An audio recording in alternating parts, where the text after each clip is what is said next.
কথাই বৰ আচৰিত ধৰণৰ পাইছোঁ। জমিয়ত উলামা হিন্দে এজন মুখ্যমন্ত্ৰীৰ অসমৰ মুখ্যমন্ত্ৰী তেখেতৰ পদত্যাগ দাবী কৰিছে। সেইটো আমি অসমৰ মানুহে সেই পদত্যাগ দাবী কৰাটো উচিত, সেইটো জমিয়ত উলামা হিন্দে কৰা উচিত নহয়। কিন্তু জমিয়ত উলামা হিন্দে যেতিয়া তেনেকুৱা ধৰণে পদত্যাগ দাবী কৰিছে, সেই সময়ত মুখ্যমন্ত্ৰীজনে সৰু ল'ৰাৰ নিচিনাকৈ বুঢ়া আঙুলি দেখুওৱা যিটো কাৰবাৰ, এইটো বাৰু একেবাৰে লৰামতীয়া হোৱা নাইনে?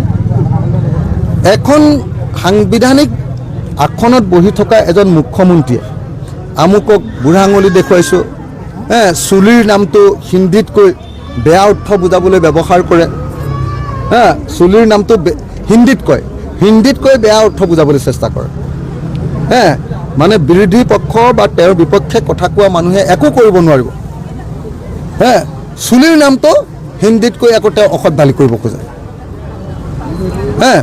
তো এনেকুৱা ধৰণৰ এজন আনকালচাৰ্ড, অসংস্কৃত আৰু কোনোপধ্যে আনচিভিলাইজ এজন মানুহক আমি মুখ্যমন্ত্ৰী ৰূপে পোৱাটো অসমীয়া জাতিৰ এটা দুৰ্ভাগ্য। আৰু একেটা সময়তে কিন্তু মই এইটো কথাও স্পষ্ট কৰি দিওঁ যে কোনো জমিয়ত উলামা হিন্দে আমাৰ অসমৰ আভ্যন্তৰীণ বিষয়ত মাত মতাটো উচিত নহয়। আমি অত্যন্ত চেঞ্চিটিভ অৱস্থা এটাৰ মাজত আছোঁ। বিজেপিয়ে হিন্দু আৰু মুছলমানৰ মাজত কাজিয়া লগাবলৈ চেষ্টা কৰি আছে। সেই সময়ত আকৌ কোনোবা সংগঠনৰ কথাৰ ওপৰত ভিত্তি কৰি বিজেপিয়ে যদি আকৌ সংঘাত লগাবলৈ সুবিধা পায়, তেনেকুৱা ধৰণৰ বক্তব্য প্ৰকাশ নকৰাটোকে মই আশা প্ৰকাশ কৰোঁ। গতিকে জমিয়ত উলামা হিন্দক মই এই সময়ত অসমৰ আভ্যন্তৰীণ বিষয়ত মাত নামাতিবৰ কাৰণে আহ্বান জনাইছোঁ।